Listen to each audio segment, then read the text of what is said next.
Viewers, I am Major General Neelendra Kumar for the YouTube channel Lex Consilium Foundation, and in the playlist INSA Milieu, talking to Professor Ravi Prakash, who has had connections with various universities in UK, in India, right up to the Vice Chancellor's level, and had also a unique opportunity of occupying the chair of Counsellor Scientific in the Indian Embassy in Washington.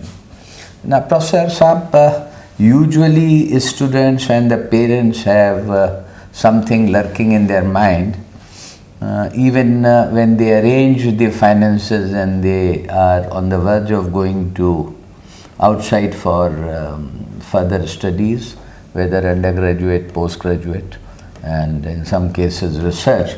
They are curious and they are anxious whether after completion of their degree for whatever program they are getting enrolled, what would be the job prospects, and would the job prospects be hit by the immigration policy, say in the case of US or Canada or Germany, UK, Singapore, Australia, Canada. What do you say in this regard?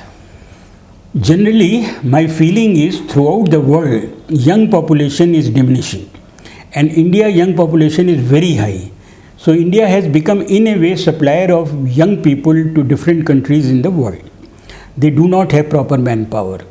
Recently, I was listening to a counselor from Korea and South Korea, and she was saying that they do not have young population and they do not have people to work in different jobs, and anybody coming from India is most welcome because they need people in this age group and they will serve their factories in a much better way.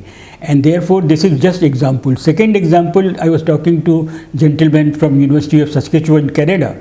He was saying, send any student, any faculty for job to us, we will absorb. I said, what is the reason? He said, the weather conditions are so harsh, nobody wants to stay here. All the Canadians are moving out from Saskatchewan to better parts of the Canada. And therefore, we have to have people, otherwise establishments will have to be closed. And that was very eye-opening to me, even in UK and USA.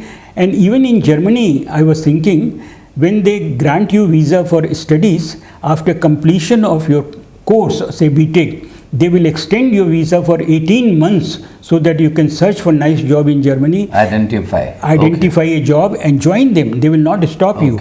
And if you get a job, you can stay as long as you wish. There is no limitation that by this date you should leave the country. Now, these are big facilities. Indian students should use them for doing. In US and all, after you finish your Ph.D. or something, they will ask you to stay back rather than saying your term is over, now you go back. They need people, they don't have people. Most of their local population finish up working in stores and all rather than scientists and all. Indians by their nature want to become a scientist, academic and all.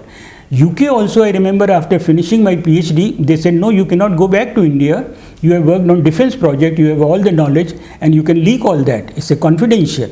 I said, no, there was no term and condition like this, and I was here only for studies, not for staying back. And I did not stay a day more. The day my wife was over, I took overnight flight to India. Because I feel that we had gone there for education, which we got very good. British education, hats off. And after returning, I can serve my country and be happy that I am serving my country. It is very unhappy situation knowing well that you are serving some other country, because your heart will never agree to that. I remember. So the bottom line you are saying is that all countries, most of them would welcome the students provided they have the benchmark standard and their knowledge should be very good. Yes. So they say stay back rather than saying go back. That is something would hugely interest and enthuse Indian students who are interested thinking of going out. Thank you. Bye.